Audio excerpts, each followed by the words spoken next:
Grifa também essa palavra caminhar. Mas os olhos deles foram impedidos de reconhecê-lo. Esse também é um verso-chave da nossa meditação hoje. Ele lhes perguntou: sobre o que vocês estão discutindo enquanto caminham? Eles pararam com os rostos entristecidos. Um deles, chamado Cleopas, perguntou-lhe: você é o único visitante em Jerusalém que não sabe das coisas que ali aconteceram nesses dias? Que coisas? Perguntou ele.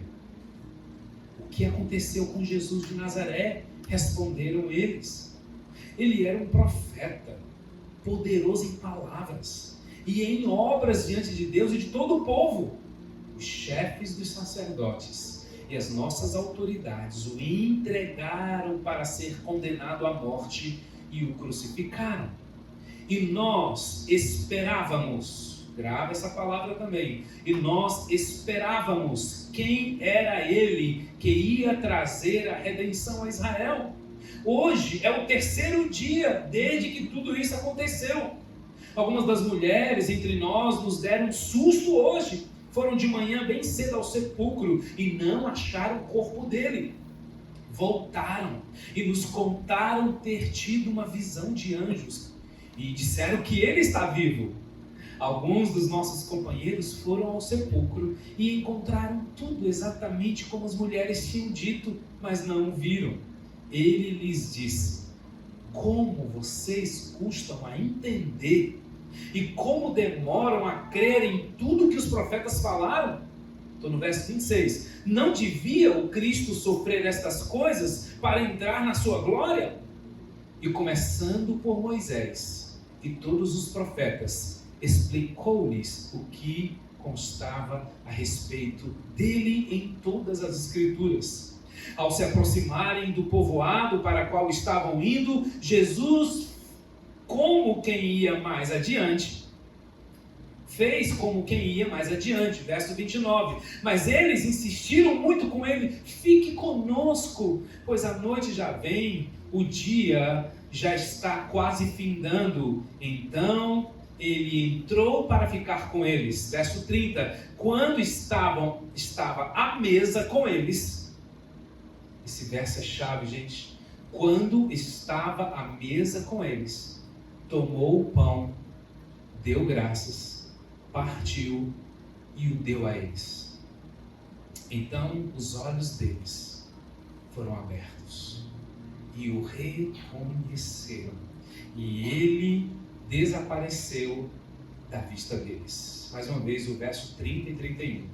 Quando estava à mesa com eles, tomou o pão, deu graças, partiu e o deu a eles. Então os olhos deles foram abertos e o reconheceram, e ele desapareceu da vista deles.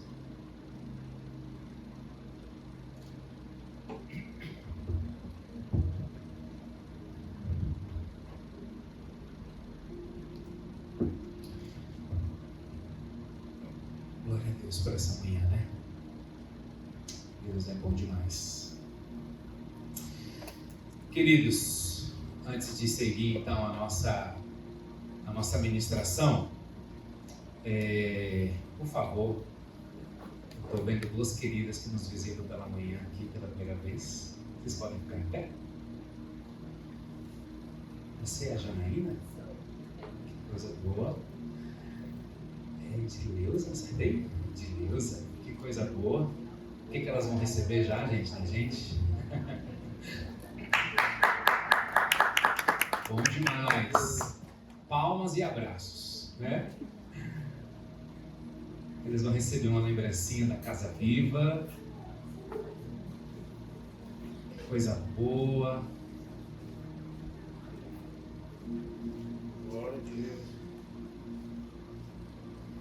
Como é mesmo o nome do seu esposo, Janaína?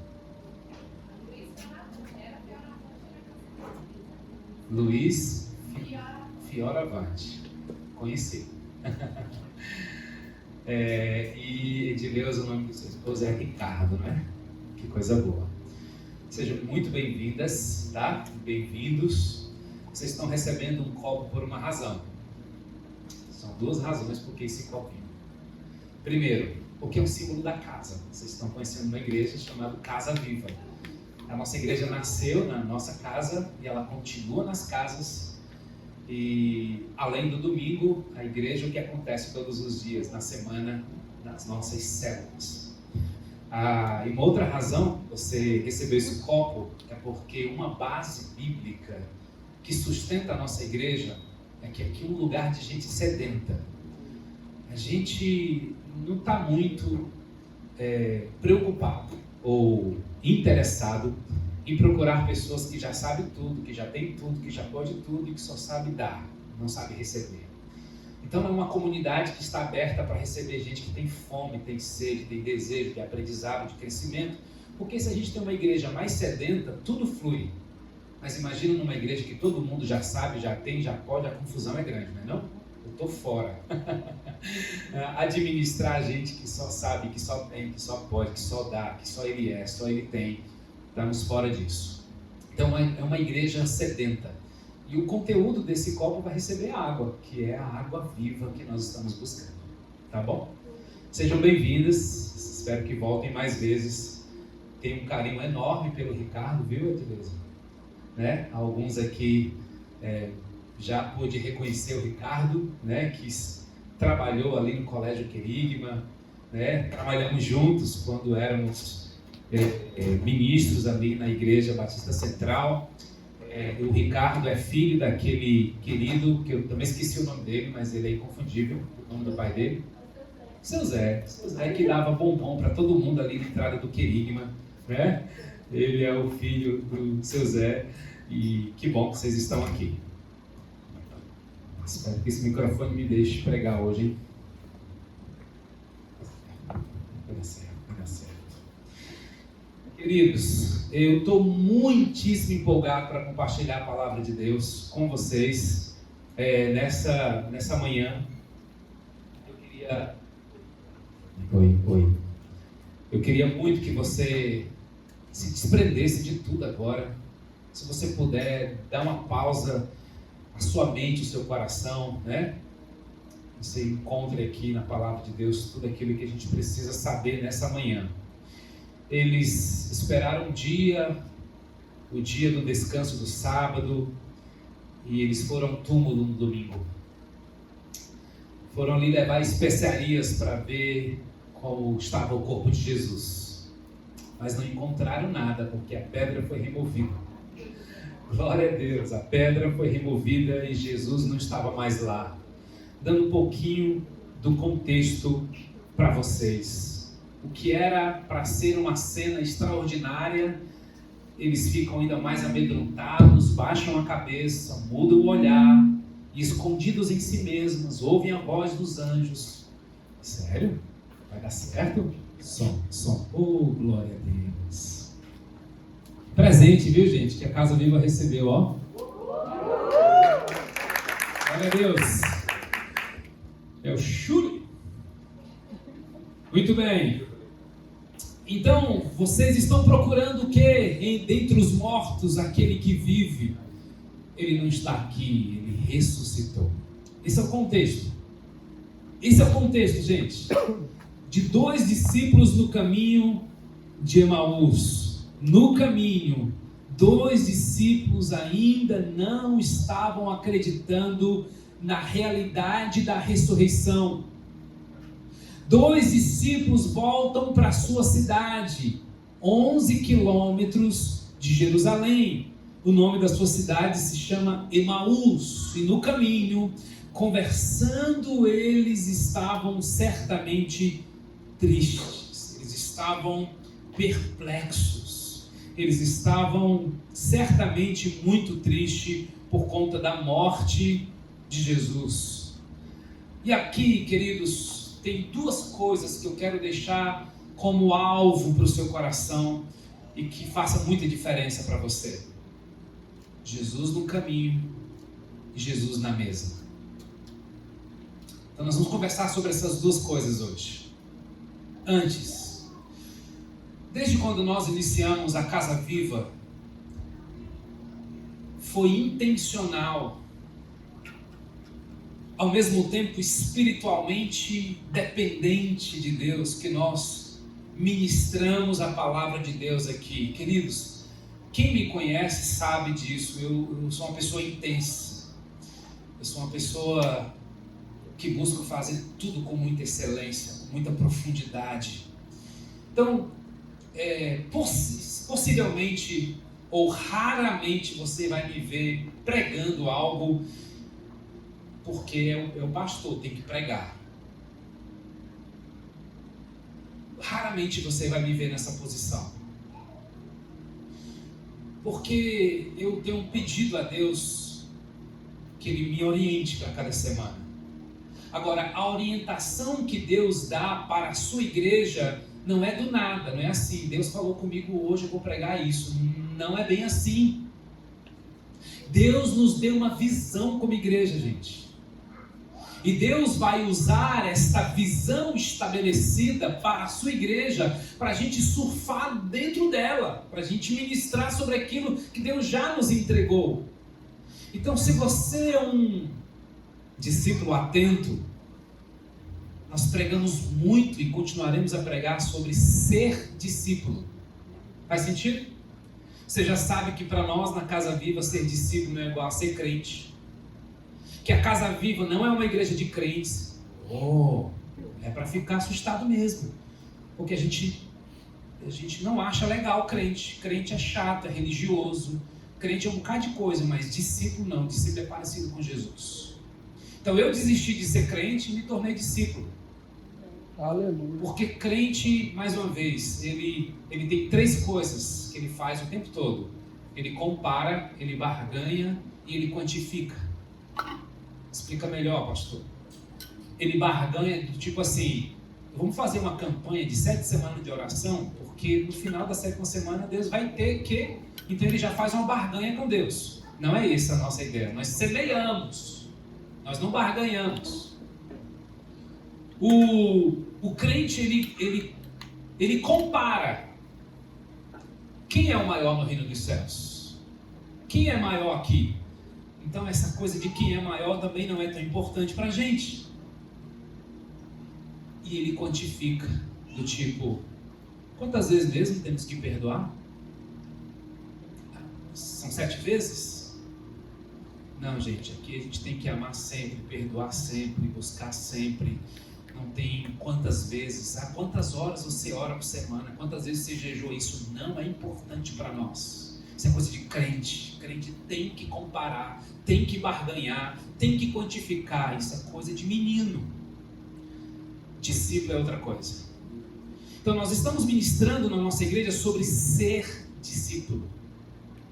E nós estamos dando os primeiros passos para uma estação de como eu posso fazer discípulo. Por isso nós estamos na estação discipular. A nossa igreja trabalha em estações. Entende que Deus tem uma direção para a igreja, Deus tem uma palavra para a igreja, mas ela é debaixo de uma visão de Deus para a igreja, não é minha. Por isso as nossas ministrações da palavra está em sintonia com aquilo que Deus quer ensinar para nós.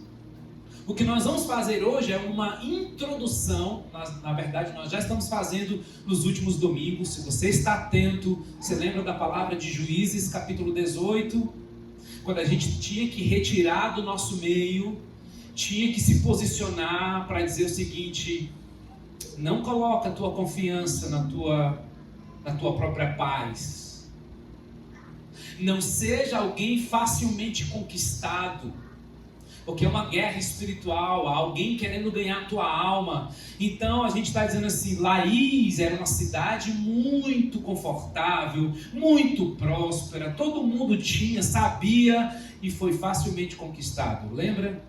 Quando mandaram o exército para atacar Laís, eles tinham 67 mil guerreiros, eles mandaram 1% só para conquistar aquela cidade. Eles conseguiram, porque aquela cidade vivia em paz e seguros, despreocupados, e a gente não pode andar desse jeito. Então nós estamos preparando você para dizer assim, não tem como ser um discípulo que faz discípulo se você anda de qualquer jeito.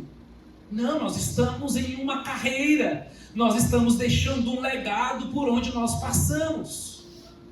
E aquela cidade, ela tropeçou porque eles não tinham rei sobre eles, ou seja, não tinha liderança. E quem anda sem uma autoridade espiritual na sua vida, abre brechas. E quando a cidade de Laís foi atacada, eles não tinham ninguém que o protegesse, ou seja, andavam sozinhos, isolados. Percebe que nós estamos preparando o seu coração para viver o que é discipulado na palavra de Deus, porque discipulado é visão de Deus para nós. Semana passada nós falamos sobre nos posicionarmos, como o profeta Elias fez. O profeta Elias se posicionou diante de Deus e diante de uma missão que ele recebeu, de dizer para o rei Acabe que naquela terra não cairia mais água, mais chuva pelos próximos anos, sendo que aquela terra já estava sofrendo, já estava em crise. Então se posicione. Nós dissemos claramente que o primeiro posicionamento é no lugar secreto. O primeiro lugar que você precisa se posicionar é você e Deus. É você e o Espírito Santo. É você e a palavra de Deus. Então, quando orares, entra no teu quarto, fecha a porta, fala em secreto com teu pai, que em secreto ele vai te ouvir. Se nós quisermos ser posicionados corretamente na nossa missão, nós precisaremos ser posicionados na nossa devoção. Amém, igreja? Estão me acompanhando? Estou contextualizando para você entender e ficar cada vez mais empolgado com aquilo que Deus tem para a nossa igreja. Porque hoje nós vamos dar mais um passo. Ainda sobre semana passada nós dissemos que o posicionamento é na presença de Deus. E o outro posicionamento é a gente estar no lugar que Deus quer que a gente esteja. Mas para a gente estar no lugar que Deus quer que a gente esteja, a gente precisa ter o nosso lugar secreto funcionando. E a gente precisa ter aquelas atitudes que não tinha na igreja, lá na cidade de Laís. Eles eram submissos, eles viviam relacionamentos, eles andavam em alinhamento. Gente, precisa haver um alinhamento no nosso coração com Deus.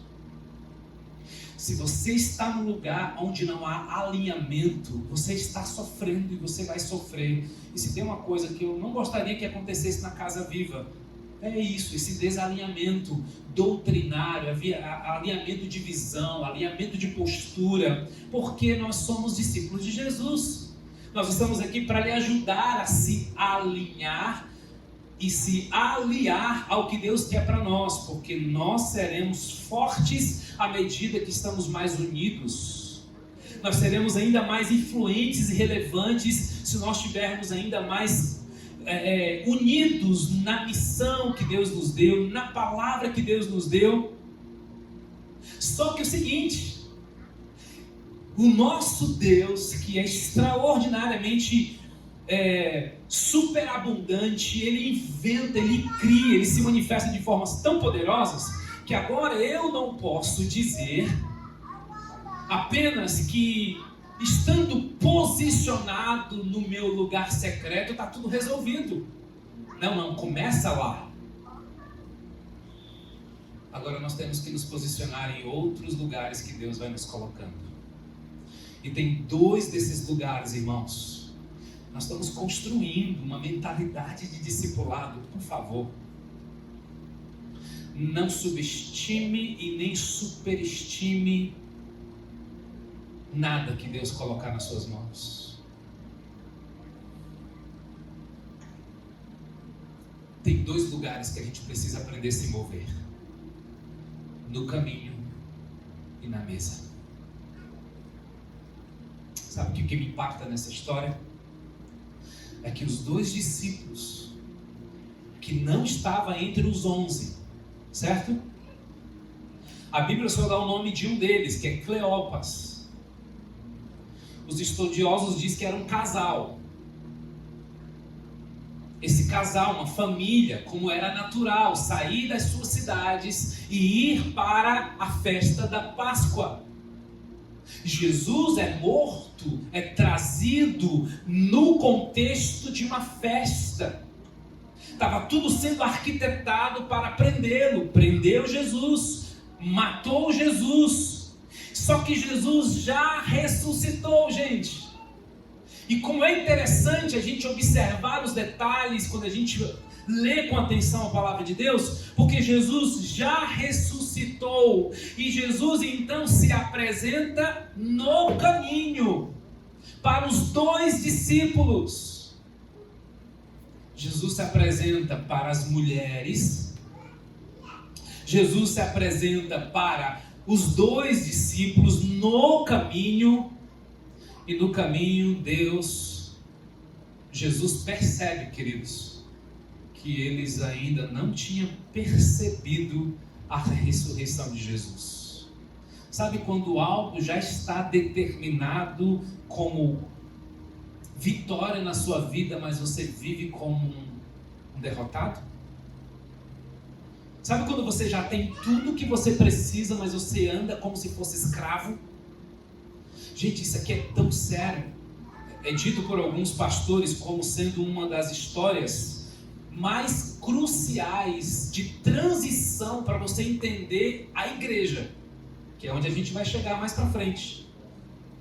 Como que era a igreja de Atos, como o discipulado funcionava na igreja. Mas antes eu preciso dizer para vocês que aqui Jesus está se apresentando aos seus discípulos no caminho, porque é no caminho, é na rotina do dia a dia, é no cenário das nossas dores e de nossas frustrações que Jesus se apresenta. Jesus se mostra no caminho aos seus discípulos para quê, gente? Para nos ensinar.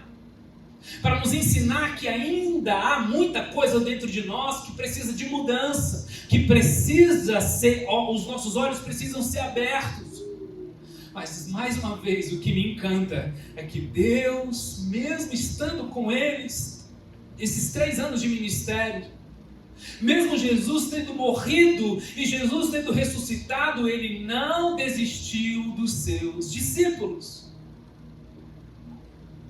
Ele se apresenta a nós, queridos, no caminho. Então valorize a presença de Deus, mas por favor, valorize a presença de Deus no caminho, por favor. Não sejamos legalistas, não sejamos tão espirituais que a gente não consegue entender que Deus se manifesta na direção do seu carro, que Deus se manifesta numa crise na sua empresa, que Deus se manifesta num conflito relacional. Deus se manifesta no caminho, porque no caminho nós corremos o risco de cair diante das pedras de tropeço, mas Jesus está lá. E Ele não vai nos deixar prostrado, porque Ele vai nos tomar pela mão, porque no caminho Jesus se apresenta. É no caminho que Jesus entra no nosso cenário, gente, de dor, de frustração, pois Ele amorosamente está vindo todos os dias ao meu encontro, ao seu encontro, e o sobrenatural acontece no caminho. Faz sentido? O posicionamento no lugar correto, que falamos semana passada, começa no lugar secreto, mas ele precisa sair do lugar secreto e andar no caminho. Às vezes, amados, nós nutrimos conversas de frustração e de morte, quando a novidade da vida já é uma realidade. Eu vou falar de novo essa frase. Às vezes nós nutrimos conversas de dores, de frustração, de morte, quando a novidade de vida já está do nosso lado. Quando todas as bênçãos já foram derramadas e estão disponíveis a nós, nós continuamos com o discurso de que não está legal, está mal, está complicado. Jesus está do lado, os discípulos tiveram Jesus do lado e eles não perceberam Jesus. Eu queria contar uma outra historinha para vocês entenderem o que eu quero falar, como essa coisa do caminho, como isso é importante. Lembra em Marcos 4, dos versos 35 a 41, naquele dia ao anoitecer, ele disse aos seus discípulos: vamos para o outro lado. De novo Jesus está propondo um caminho. Deixando a multidão, eles o levaram no barco, como assim como estava, outros barcos também o acompanhavam. Levantou-se um forte vendaval e as ondas lançaram sobre eles, de forma que ele ia se enchendo de água, e aquele barco foi passando por aquela crise de muito vendaval. Jesus estava na popa, dormindo com a cabeça sobre um travesseiro. Os discípulos o acordaram e clamaram: Mestre, não te importa que morramos? Ele se levantou, repreendeu o vento e disse ao mar: Quieta-te, acalme-se. O vento se aquietou e fez-se completa bonança. Gente, Jesus se apresenta no caminho, porque no caminho é lugar de movimento, e Deus se apresenta para quem está em movimento. Vamos para o outro lado. Aprender a ser surpreendido por Deus é estar atento às manifestações dele no caminho. Continue, é o que Jesus está dizendo, não pare, prossiga, não desista, porque é no caminho. No caminho é coisa de discípulo, porque discípulo se move, discípulo é mobilizado pelo Espírito Santo, ele é mobilizado a orar e a se levantar para cumprir o que Deus ministrou ao coração dele em oração. Eu gosto tanto da palavra oração, porque a ação está dentro da oração. Oração. Deus só pode ser conhecido, irmãos, no movimento, porque o Espírito Santo se move. Lembra de João 3,8? Pois a palavra de Deus diz: o vento sopra onde quer, você o escuta, mas não pode dizer de onde vem nem para onde vai. E assim acontece com todos que são nascidos do Espírito. E já era tarde, gente. Deus chama os discípulos para um movimento, e o movimento aqui era para o outro lado, porque no movimento ele nos tira do controle. Ele chama para o outro lado, porque às vezes nós estamos tentando e insistimos com Deus que Ele faça a nossa vontade, mas Ele quer se revelar a nós no meio do caminho, do jeito dEle. E não adianta colocar Deus na parede, porque tem hora que você vai clamar e Ele vai estar dormindo mesmo.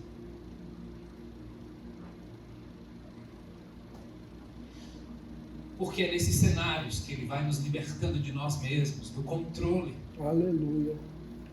Não foi diferente com os discípulos de Emaús, gente.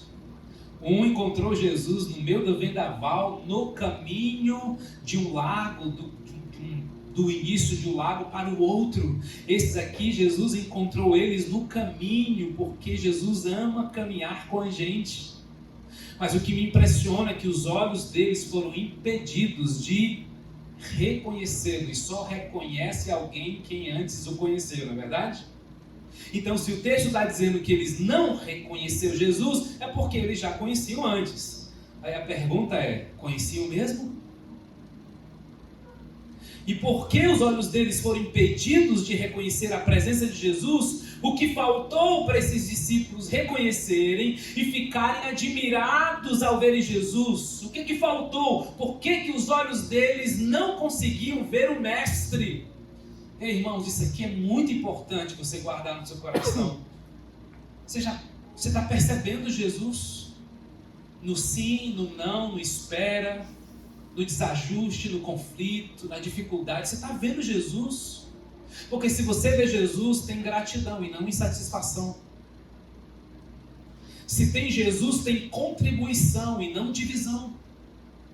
Se você consegue ver Jesus nas coisas que lhe acontecem, Ele, acredite, Ele está se apresentando a você no caminho. Andando com Deus, orando, lendo a Bíblia, participando de uma célula, fazendo a escola do discípulo, vindo ao culto. Deus se manifesta através de tudo isso, mas Ele também se manifesta em diversos outros momentos da sua vida. Você está percebendo Ele? Ele está conversando com você e você percebe que Ele está conversando, que está falando é com você. O que nós precisamos aprender, irmãos, com essa história, é que a nossa visão sobre Jesus precisa ser alinhada. Qual era o grande problema desses discípulos, gente? Eles não tinham visão espiritual. É só isso. Jesus está do lado, mas eles não olham espiritualmente, eles olham naturalmente. E sabe uma coisa que me impactou? A Bíblia diz que esses dois discípulos disseram assim: ele é profeta. Eles tinham conhecimento de Jesus, gente. Ele era poderoso em palavras. Olha a natureza do diálogo dos discípulos. Ele era profeta, ele era poderoso em palavras, em obras diante de Deus, diante do povo. Rapaz, se alguém chega dizendo um negócio desse de Jesus, eu digo, esse cara não precisa mais de nada, ele está sabendo de tudo. Mesmo eles conhecendo Jesus, eles não reconheceram Jesus no caminho. Como que alguém, reconhecendo um profeta, o poder de Jesus, o poder das suas palavras, o poder das suas obras, é possível que no caminho não conheça Cristo? Duas possibilidades, porque eu não vou esgotar isso. O Espírito Santo tem muito mais para ministrar. Primeiro, por causa de uma visão limitada. Segundo, por causa de expectativas erradas. Isso aqui é profundo, tá? A sua visão sobre Jesus pode estar te cegando conhecê-lo. As suas expectativas sobre Jesus podem estar te limitando de reconhecê-lo. Ele foi entregue aos sacerdotes, às autoridades, para ser condenado à morte, e o crucificaram. E nós esperávamos que ele que ia trazer a redenção a Israel. O fato é que até Jesus morrer, os discípulos ainda não tinham prestado atenção que Jesus precisava morrer na cruz daquele jeito. Jesus se apresenta aos dois discípulos para confrontar no caminho a visão e as expectativas deles sobre Jesus. Sabe por quê? Eles ainda não nutriam uma conversa de morte e frustração. Mesmo quando Jesus já está do lado.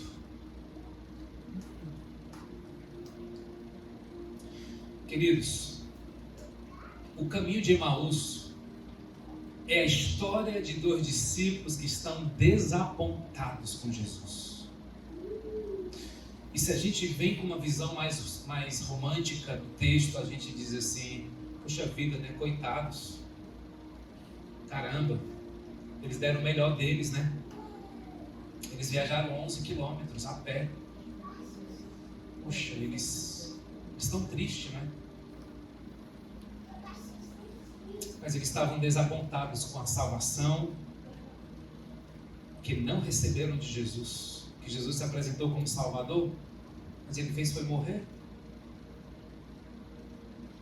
Você percebe que tem coisas que Deus está revelando para nós, nenhuma porção, e aí Ele nos apresenta uma situação que exige de nós mais fé, mais integridade, aí você se sente incapaz, aí você começa a dizer para Deus, mas eu não tenho fé.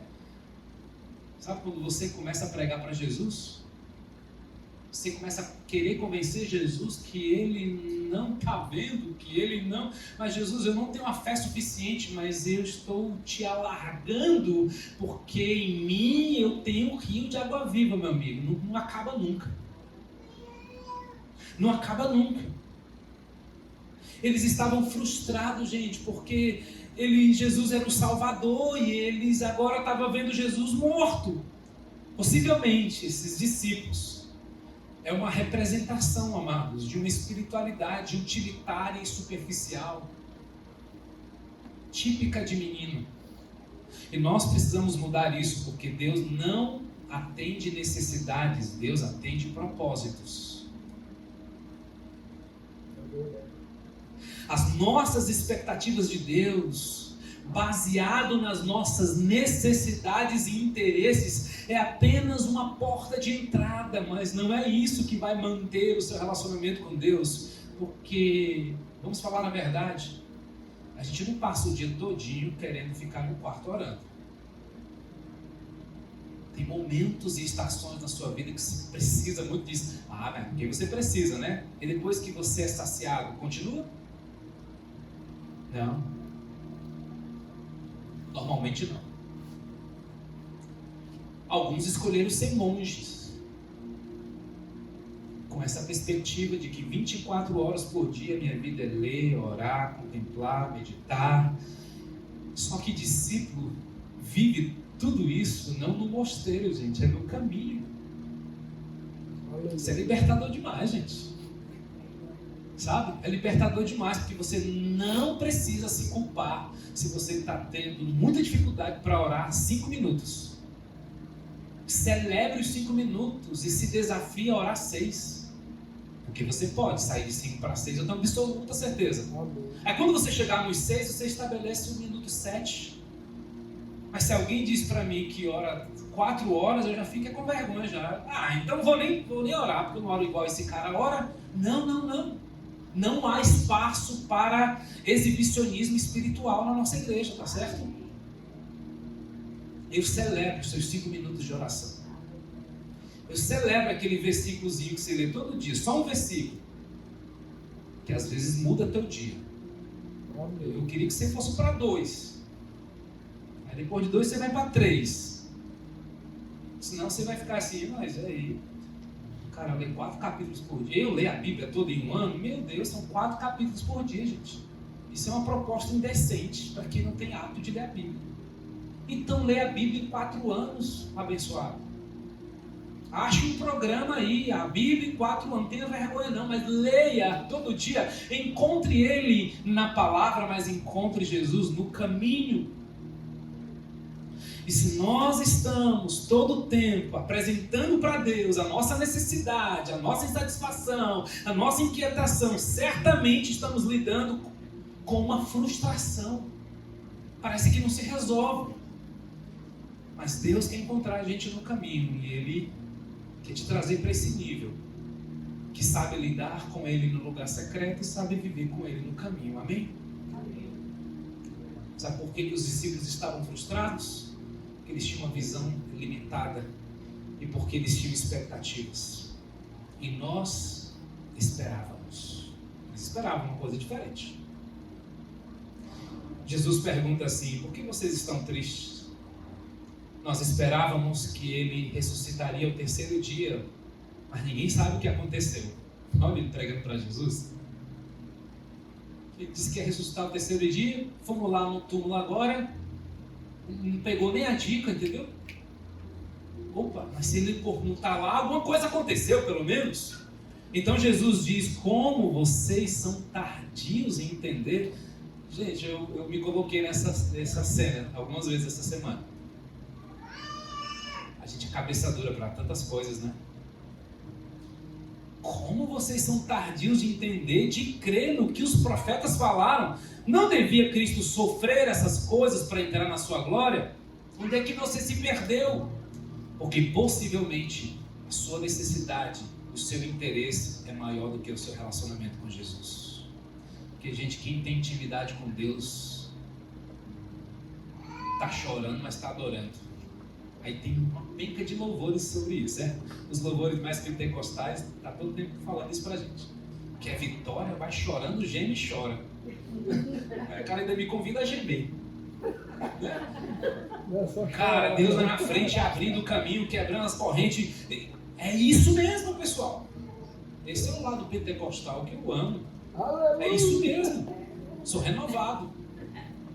Vamos entendendo, e aí ele começa por Moisés e vai até os profetas. A Bíblia não dá detalhes. Vocês acham que ficou quanto tempo isso aqui, gente, essa conversa? Jesus ainda foi paciente de explicar para eles, desde Moisés até os profetas, que isso deveria acontecer. Jesus, mais uma vez, não desiste de nós. Nós já falamos aqui sobre Pedro. Pedro, que Jesus chega para ele e diz: Pedro, tu me amas? Jesus não recrimina Pedro. Jesus diz o seguinte: Pedro, você está prometendo que você prometeu que me amava, mas não deu certo, né? Então vamos fazer o seguinte, Pedro, vamos para o próximo estágio do amor, porque o primeiro e o segundo mandamento, gente, não é uma coisa ou outra, é uma coisa e outra. Amarás, pois, ao Senhor teu Deus de todo o coração, alma, força e entendimento, e ao teu próximo como a ti mesmo. Então Jesus disse o seguinte: tem dimensões da nossa vida que a gente só vai mergulhar quando a gente aprender a servir o outro. Tem áreas na minha intimidade com Deus que só vai ser destravada quando eu servir alguém, amar alguém, orar por alguém, abençoar alguém, ser generoso a alguém. É por isso que a maternidade transforma tanto a gente, pessoal. Porque a gente doa e a gente recebe algumas coisas dessas crianças que nos impacta para a vida inteira, ou não é? A gente é profundamente transformado, mas vamos ser sinceros mais uma vez, a gente gostaria mesmo de todo dia, né, principalmente os que têm filhos pequenos, de não conseguir dormir direito, não conseguir tomar banho direito, não conseguir. As mães que o digam, né? Porque o homem ainda tem um escape de sair de casa para trabalhar, né? A gente quer isso todo dia? A gente não escolheria isso não, gente. Mas a gente entende pela maturidade que aquela criança depende de você. Então você tem que se doar. E aí a gente é transformado. Sabe uma coisa que me impacta também? Já estou chegando na mesa. Estamos falando sobre o caminho. Que Jesus estava tocando na visão errada daqueles discípulos. Jesus não voltou para a cruz, pessoal. Porque Jesus poderia fazer o seguinte: pessoal, eu fui para a cruz, morri daquele jeito, vocês ainda estão duvidando. Fazer o seguinte: vamos marcar uma outra crucificação? Para ver se vocês entendem. Eu vou morrer de novo, agora eu vou pedir para os caras fazerem outras coisas lá. Sabe outra coisa que Jesus não fez? Ele não fez um culto. Porque imagina Jesus aparecendo para todo mundo em Jerusalém. Vamos fazer um culto aqui. Cheguei, pessoal. Prometi, estou cumprido, estou aqui. Jesus também não fez um culto. Vai voltar para a cruz. Nem cruz, nem culto. E Jesus não foi revidar com Pôncio Pilatos, nem Herodes, dizendo assim: ei, vem cá, vamos conversar agora.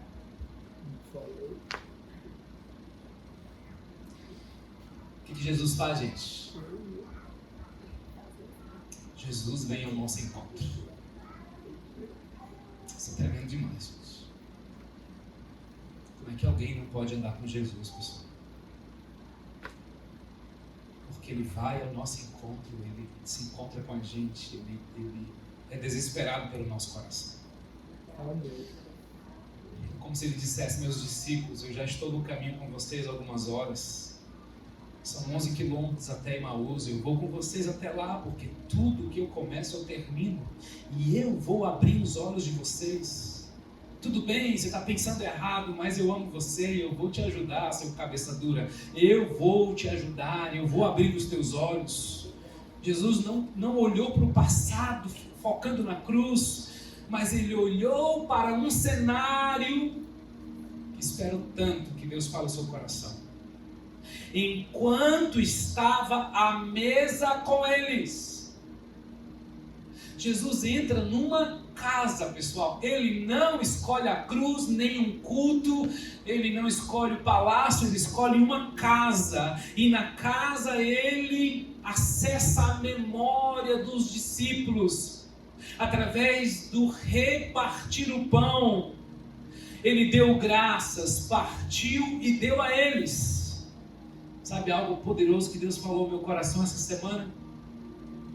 Igreja é o pão que você reparte, não o pão que você come.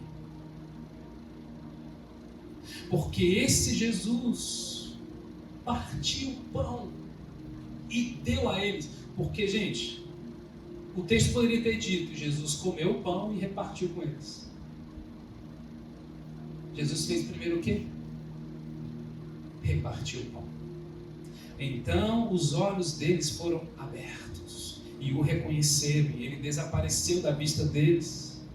Perguntar um ao outro não estava queimando o nosso coração enquanto ele nos falava no caminho e nos expunha as Escrituras? E eu penso que isso pode estar acontecendo com alguns de vocês aqui. Cara, eu estou me aproximando da Bíblia, tem alguma coisa que está me queimando, que está me mexendo. Eu ainda estou meio perdido, não sei o que fazer, que decisões tomar, mas já tem alguma coisa acontecendo. Tem um fogo, tem uma água se movendo. E se está acontecendo com alguém, diz um amém aí. Amém. Pronto, só para ter certeza. Deus já está falando com alguns de nós, Deus já está nos movendo. Quando a gente foi trazido de volta do Mato Grosso para Fortaleza, nós passamos alguns meses inquietos, né, amor? Deus começou a nos desestabilizar, nos tirar do lugar, nos dar uma inquietação. E essa inquietação era Deus dizendo assim: algo está acontecendo já no coração de vocês. Essa porta aqui foi eu que fechei mesmo. Essa porta aqui foi eu que abri mesmo. E no caminho Jesus se apresenta. E amados, Jesus se apresenta no caminho, mas é na mesa que ele se revela. Presta atenção, nós apresentamos Jesus para as pessoas. Tem gente que se sente, é tão bom, né, ouvir, é tão bom saber, ouvir a palavra de Deus, mas é na mesa que Jesus se revela. E revelação necessariamente tem a ver com abrir os olhos. Porque tem gente que escuta a palavra, mas não tem os olhos iluminados. É na mesa que os meus olhos são abertos, gente. Ei, pessoal, estou falando de casa mesmo, estou falando de mesa, estou falando de olhos que se encontram, mesa onde todos nós somos iguais, que na mesa nós compartilhamos histórias reais, momentos dramáticos e também gargalhadas dos bons momentos. É na mesa que a gente vive tudo isso, é na mesa da comunhão e não da confusão, é na mesa da perseverança. Todos os dias eles perseveravam na doutrina, no partir do pão, entende? Eu estou falando dessa mesa do todo dia, do perseverar, que nós somos despidos de nossas individualidades, porque é muito importante que na mesa a gente sirva uns aos outros, né?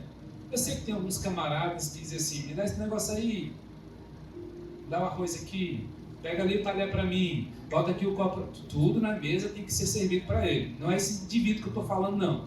Eu estou falando da mesa onde a gente serve um ao outro. Um dá o suco para alguém, o outro me dá aqui o guardanapo. Todos estão servindo um ao outro na mesa, porque na mesa a gente serve um ao outro. Na mesa é que nós vemos a provisão diária de Deus. É na mesa que as lágrimas são derramadas, que pedidos de casamento são feitos, que comemoração de aniversário é realizado e também onde relacionamentos são restaurados.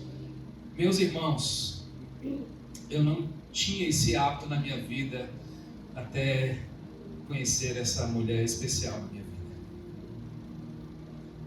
vida. Hoje eu valorizo o tempo de mesa de uma forma tão especial, a ponto de dizer que meu púlpito favorito é a mesa. E não é por acaso que nós temos uma mesa como púlpito dessa igreja, tá? Foi escolhido mesmo. Foi assim, pega um negócio aí de acrílico, não, tem que ser em formato de casa.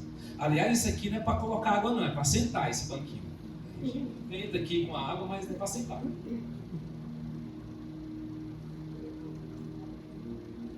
Mesa é lugar de reunir em torno da palavra de Deus. O ambiente da mesa é o cenário para construir relacionamentos sinceros, profundos, com leveza. Mesa não é lugar para a gente bater. Mesa é lugar para a gente partilhar. Mesa, gente, é um símbolo de relacionamento. É um símbolo de discipulado. O discipulado que a gente quer viver na Casa Viva não é um discipulado do método, é o discipulado da mesa. Método vem depois, porque eu acredito nos métodos, principalmente os que já foram testados. eu vou ser bem difícil de aceitar ideias que vêm do nada. Isso não significa que eu não posso ouvir e receber, porque eu acredito naquilo que Deus já proferiu sobre a igreja. Eu acredito que alguém já testou, que tem anos e anos e anos. Você sabe qual é a maior igreja no mundo? É uma igreja na Coreia. Sabe por quê? Porque eles não podem ter templo, não podem ter show, mas eles podem ter casas, mesas para se reunir. Entende? Tem métodos que já são testados, mas o tipo de discipulado que nós queremos é da alegria de receber pessoas na casa, mesmo que sua casa não esteja lá essas coisas como você gostaria de apresentar. Amados, mesa para nós é símbolo de relacionamento. E o tipo de discipulado que nós queremos é o discipulado da mesa. Porque nada é melhor para refinar o nosso caráter do que relacionamentos. Vocês ouviram isso? Nada é melhor para refinar o caráter do que relacionamentos. É por isso que a palavra de Deus diz que não é bom que o homem esteja só. Um homem só não é confrontado, gente. Um homem só não aceita uma palavra de correção. É por isso que é necessário relacionamento ao redor da mesa, mas não é só mesa e relacionamento, porque isso, as mesas de bares estão cheias. Eu saio com alguns atletas da minha assessoria para a gente tomar café depois de uma corrida. Estamos à mesa, relacionamento é muito legal, mas tem algo que não pode faltar, o que nos diferencia é a intencionalidade com a palavra de Deus, com o coração aberto diante de Deus. É o discipulado do uns aos outros que começa onde? Na mesa, na casa. É relacionamento com Deus cultivado no lugar secreto, mas é relacionamento com as pessoas cultivado ao redor da mesa. Uma casa viva flui com mesas vivas. E onde é que está a sua mesa? Está na sua casa. Te pergunto, qual foi a última vez que você reuniu a sua família ao redor da mesa e abriu o coração com eles? Qual foi a última vez que você, ao sentar à mesa para aquele almoço, aquele jantar, aquele café da manhã, você abriu a Bíblia e disse assim: ô esposa, ô marido, ô filhão, deixa eu compartilhar o que Deus falou comigo agora de manhã na minha leitura? Nós queremos ser uma casa viva assim, gente, onde a palavra de Deus vai ser trazida para a mesa, onde a gente não ora para começar, a gente ora. Às vezes lá em casa a gente tem algumas brincadeiras, né? E aí de vez em quando eu saco quando um filho meu diz assim: pai, eu posso orar hoje? Que ele está querendo dizer assim: tu demora muito, pai. Porque às vezes eu me empolgo mesmo.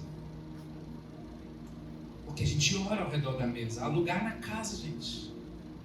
Na casa há um lugar para um discípulo posicionado corretamente. Então eu te pergunto mais uma vez: qual foi a última vez que vocês ressignificaram o tempo do café da manhã, dizendo assim: pois o café da manhã na nossa casa agora é café, pão e Bíblia? Qual é o momento da sua semana, do seu dia, que a sua família tem um tempo precioso para compartilhar a palavra de Deus? Será possível que a gente precise de um programa para isso? Não. A gente precisa de um método para isso? Não. A gente precisa que os nossos olhos sejam iluminados, porque preste atenção, tem coisas que Deus só vai revelar na mesa. Nem é no quarto secreto, nem é no caminho. Todos estão ouvindo isso? É na mesa. E quando tem aquele dia que você está sentado à mesa assim, aí a esposa se levanta e começa a falar com você em pé: rapaz, tá boa, a conversa tá boa. Ela se empolgou. Aconteceu isso essa semana. Tá bom pra ela, né? Tá bom para ela, claro. Sabe? Aí você se empolga e de repente o outro filho quer fazer uma apresentação, porque ele está contando uma história e ele vai ficar... Gente, começa a acontecer cenas tão maravilhosas ao redor da mesa. Nós queremos uma igreja forte no discipulado, que começa na mesa. Eu quero ver tanto mães ministrando a palavra de Deus para os seus filhos. Eu quero ver tanto homens ministrando a palavra para os seus filhos. Mas eu também quero ver filhos ministrando o coração dos pais. Amém. Porque não tem hierarquia na mesa, gente. Na mesa a gente compartilha.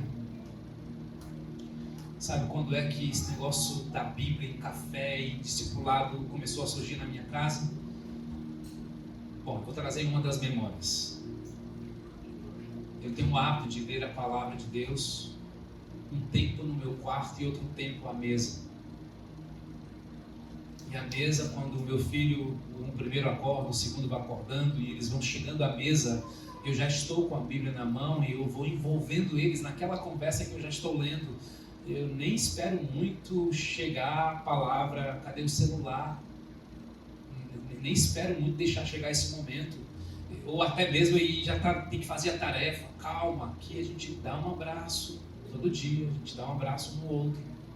A gente declara palavras de bênção sobre a vida do outro. A gente senta ao redor da mesa para tomar café. E uma coisa que minha esposa me ensinou é que ela me ensinou na vivência, tá, gente? Sabe uma forma bacana que a gente encontrou de fazer nossos filhos gostar de tomate, cebola, alface, a salada? É falando bem dele. Que tomate saboroso. E quando você elogia uma coisa, você contagia alguém. Aí eu comecei a perceber minha esposa comendo um brócolis assim, como se estivesse comendo um churrasco do Pedro. Cara, que legal. Minha esposa inspira os filhos a comer salada sem dizer assim, come aí, tu tem que comer, senão tu vai doer. Não, sem medo, gente, sem pressão. É na inspiração. Hoje eu sou apaixonado por salada, porque ela também me inspirou. E ela ainda inventa de fazer um jantar só de salada de vez em quando. Né? E eu consigo hoje já. Eu já consigo hoje. Porque na mesa há inspiração. O que é que Deus já começou a fazer na mesa da sua casa? Nós estamos avançando, gente.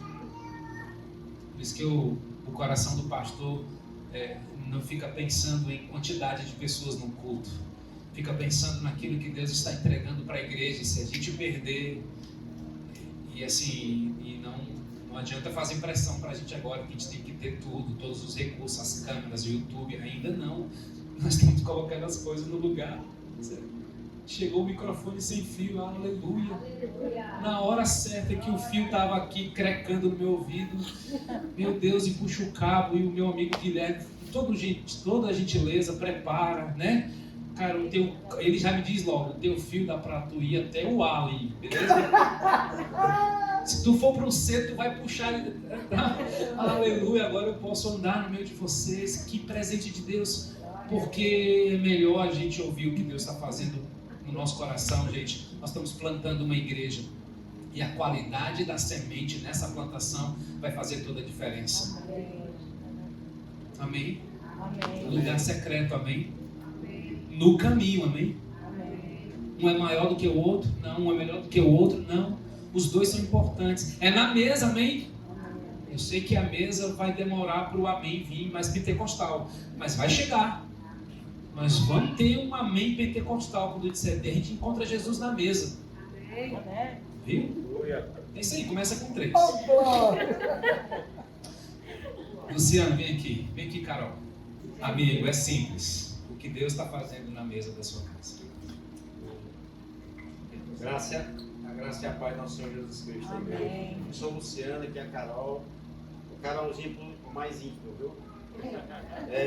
Eu acho que esse testemunho ele começa um pouquinho antes, né? Começa na célula. Porque a gente foi desafiado a participar de uma célula e a gente logo tratou de fazer parte de uma célula. E ali a gente começou a ser também desafiado a ler a palavra, a gente foi desafiado à oração, a gente foi desafiado à consagração e a gente desde o primeiro momento também entendeu que Jesus tinha um projeto ali que, por mais simples que seja, às vezes tem 2 casais, às vezes tem 3 pessoas, mas Deus tem compromisso com essa obra, né? Nós recebemos isso e nós levamos isso para casa. Então a gente chegou num determinado momento onde a palavra já participava do nosso dia a dia, a oração já era mais contínua na nossa vida, Deus já falava durante o dia, Deus já se expressava durante a noite nos nossos sonhos, e a gente foi trazendo isso para essa prática. E Deus nos incomodou com relação aos nossos filhos, né? Já tem casados, né? A gente tem 5 filhos no total, nenhum mora conosco mais hoje, né? Porque tem uma que mora fora, os outros moram aqui, tem uma pequenininha que está com a mãe dela, esse é o nosso segundo matrimônio. E nós resolvemos trazer a prática da palavra de Deus, essa conversa a respeito de Jesus para a nossa mesa. Então a gente declarou que na semana, um dia na semana é consagrado para a família, para a gente se reunir em família, né? E falar do amor de Deus, da palavra de Deus, né? Isso é interessante porque quando a gente vai visitar lá o Salmo 127, versículo 3, a parte A diz que os filhos são herança do Senhor. Então a gente entende que não é propriedade nossa, né? E o mundo tem um ditado que diz, olha, nós criamos filhos, não é para nós criamos filhos para o mundo. Mas a verdade é que os filhos são lavoura de Deus. Amém. São parte do Senhor. E sobre nós está essa responsabilidade de transferir essa bênção que nós recebemos na nossa vida. E hoje a gente tem esse dia na semana, né? Que embora também Jesus disse que a gente vai ter desafios, né? Que o profeta não vai ter honra na sua cidade, no meio dos seus parentes, na sua casa. Mas também a gente aceitou a mensagem que Paulo também disse que um vai plantar, o outro vai regar, mas que Deus é que vai dar o crescimento dessa lavoura. Nós aceitamos esse desafio quando a gente começou. Eu tenho uma filha que mora fora, e quando eu conversei com ela, ela disse, olha, na semana passada eu enfrentei questões aqui, que eu vou ganhar uma neta em dezembro, e ela disse, olha, a gente enfrentou algumas situações exatamente a respeito disso, do matrimônio, da bênção sobre a família. Então, assim, isso é para fortalecer a nossa fé, porque quando nós estamos aqui, Deus está operando em todas as extremidades da nossa família. E a gente tem os desafios, mas a gente coloca diante de vocês que Deus é fiel para fazer a sua obra e que Ele está falando no coração dos filhos. Eu vejo as crianças pequenininhas, que bom, irmãos. E o seu filho está tendo essa oportunidade, e à medida que ele vai crescendo, vai se tornando mais difícil, mas nada é impossível. E é para a glória de Deus. Amém. Pedro, o que Deus começou a fazer na mesa da sua casa? Bom dia. Bom dia. Nós iniciamos uma célula em família sábado, ontem. E assim, o mover de Deus é impressionante com a nossa família, né? A gente tem ido para células, como eu já falei aqui, eu não sou de ter rotina me desgasta, e foi a primeira rotina que eu fiz na minha vida e eu anseio por ela toda quinta-feira. Então a gente está tentando criar essa rotina dentro de casa e anseiando por isso. Então, assim, ver nossas crianças, a gente falando de Deus, a gente lendo a palavra e vendo que eles estão assimilando, é a coisa mais linda do mundo, vendo os pequeninos, né? Então, se a gente conseguir já ir plantando essa semente no coração deles desde pequeno, com o apoio dos pastores, nos conduzindo da palavra, as palavras a serem dadas, eu tenho certeza que o mundo pode até tentar fazer desviar, mas eles vão ter alguma coisa plantada dentro deles que vai ser mudança. E o mais bacana assim, de tudo foram duas coisas que aconteceram lá em casa. Uma que no final, lá em casa só aparecia morcego. E ontem apareceu um passarinho lá. No finalzinho apareceu um passarinho. Nunca tinha aparecido. E o Theo e a Marina levantou no Theo, que são nossos filhos, pegou na cabeça dele e falou: Theo, Jesus te ama muito. Então, assim, é maravilhoso. E eu tenho certeza que muitas transformações vão acontecer com essa iniciativa. Mas a ideia é como é que tem sido a mesa, a sua perspectiva na nossa casa.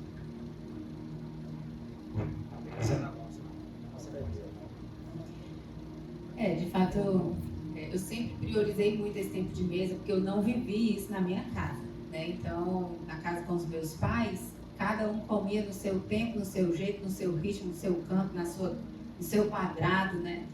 E realmente eu lembro que teve um período que eu decidi que a mesa seria um lugar para estar, para me alimentar de todo e qualquer tipo de alimento, seja ele espiritual, seja ele físico, né? E eu preparava a mesa sozinha em casa, ainda com 17, 18 aninhos lá. Eu preparava, colocava um joguinho americano, colocava no meu prato, agradecia por aquele alimento, né? E comecei um novo hábito mesmo. Então, acho que pra gente, desde esse período, a gente tem entendido que é no dia a dia, nesse olhar olho no olho, nesse sentar à mesa, nesse conversar, nesse diálogo, que a gente realmente alcança com mais profundidade o coração um do outro, né? Então, ali na mesa, às vezes é um papo mais longo, né? Um final de semana que às vezes a gente tira para ter aquele tempo de qualidade de mesa. E meu esposo gosta muito do café da manhã, eu gosto muito do almoço, e às vezes a gente vai cedendo, às vezes é no café da manhã, às vezes é no almoço, mas pelo menos uma refeição ao dia a gente faz com a família toda sentada à mesa, priorizando esse tempo de partilha mesmo, entendendo que não é o fato de comer junto, mas é o que ele promove para a gente, né? E um livro que é a Experiência do Lar, ele foi muito edificante para a minha vida, onde ela traz um pouco dessa experiência que vai para casa, né? Que ela expande, ela sai da mesa, mas ela toma de conta de toda a casa da gente. Então, para a gente tem sido um privilégio, né? E quando eu vou pegar só o finalzinho do texto, não sei se tu vai falar, mas lá no último versículo, assim, vocês observam a postura que aqueles discípulos tiveram, né? Eles não só tiveram esse desvendar de olhos, né, onde eles enxergaram quem de fato Jesus estava se apresentando ali para eles, mas eles tiveram a atitude de, eles não voltaram para a culpa, eles não voltaram para um, gente, poxa, lamentável, não reconhecemos o nosso mestre, eles não voltaram a se culpabilizar. E eles nem ficaram tristes por eles terem errado no caminho, né? Mas eles tiveram uma postura de, cara, a gente precisa contar isso para alguém, vamos voltar para Jerusalém. A gente precisa contar a história real, foi verdade, ele ressuscitou mesmo, está aqui, promessa sendo cumprida, né? Então, naquele momento, eles não se acostumaram, se acomodaram com aquela situação. Então, toda vez que a gente recebe alguma coisa de Deus poderosa e preciosa para o nosso coração, quando a gente encontra com Ele, nosso coração pulsa por querer compartilhar com alguém. E a mesa é um lugar massa para fazer isso. A mesa é um lugar lindo para fazer isso. De compartilhar aquilo que Deus está colocando dentro de nós, está revelando para a gente, está falando ao nosso coração. E a gente lança aquilo ali nesse ambiente de mesa, né? Então, eu espero que a gente, como discípulos de Jesus, juntos, né, com esse caminhar com Deus, mas a gente consiga realmente promover esse revelar de Deus, passando adiante aquilo que a gente tem recebido do Pai também. Amém.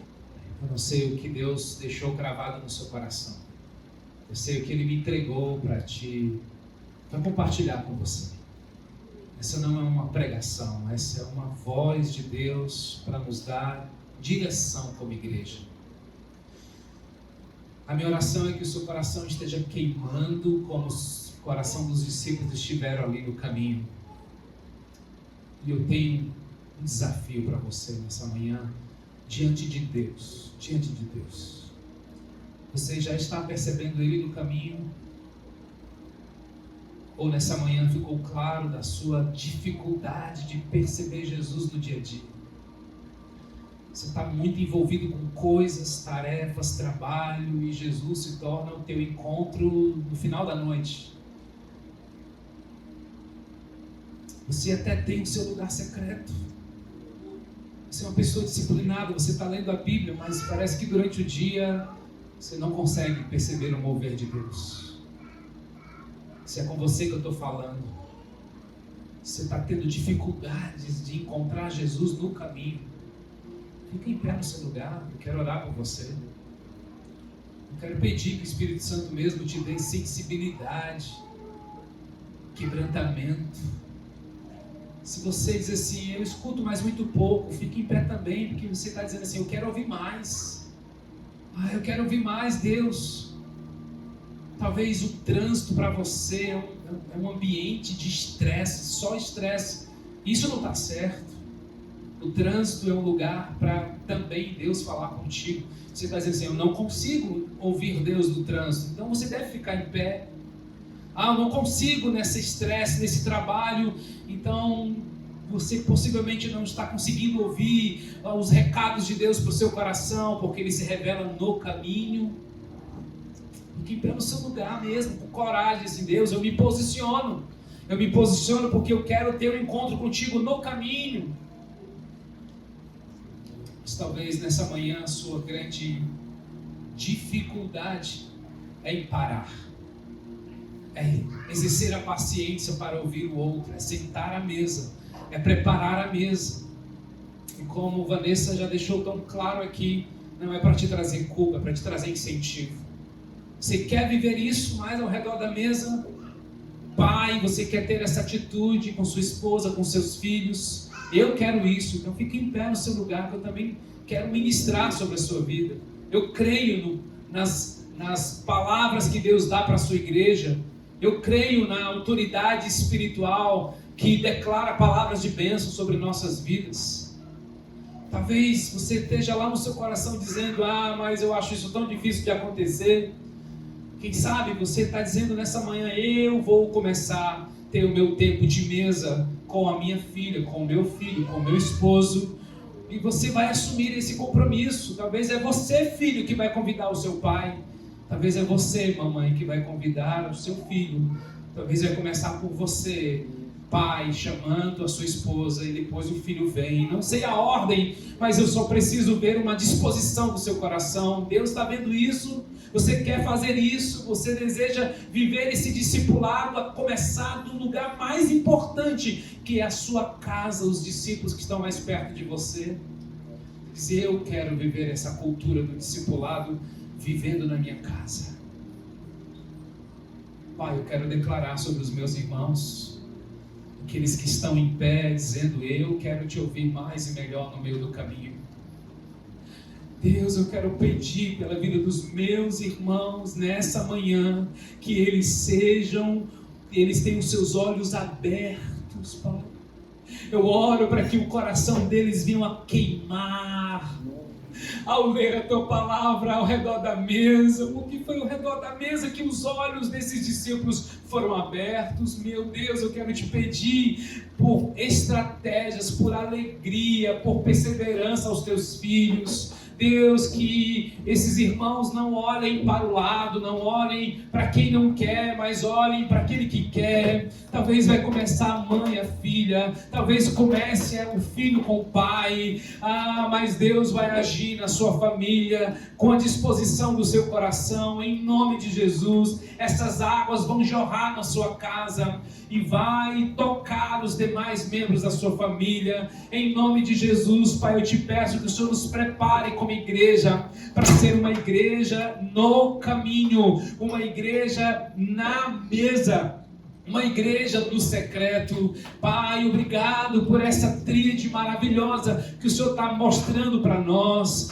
Uma igreja que sabe estar no quarto, mas uma igreja que sabe estar na sala de jantar. É uma igreja que sabe estar lá fora. Meu Deus, em nome de Jesus, vem em nome de Jesus, coloca alegria no coração dos teus filhos, e que esse mover, Deus, seja derramado, não só na minha casa, não só na casa do Luciano, não só na casa do Pedro, não só nas nossas células, mas na casa de cada um dos meus irmãos. Eu te peço, Pai, a alegria do teu Espírito Santo para isso. Eu te peço sensibilidade do Espírito Santo para isso. Eu te peço, Deus, transformações extraordinárias extraordinárias, para que o Senhor comece a encher a nossa casa para a glória do Teu nome, para a glória do Teu nome, para a glória do Teu nome, Senhor.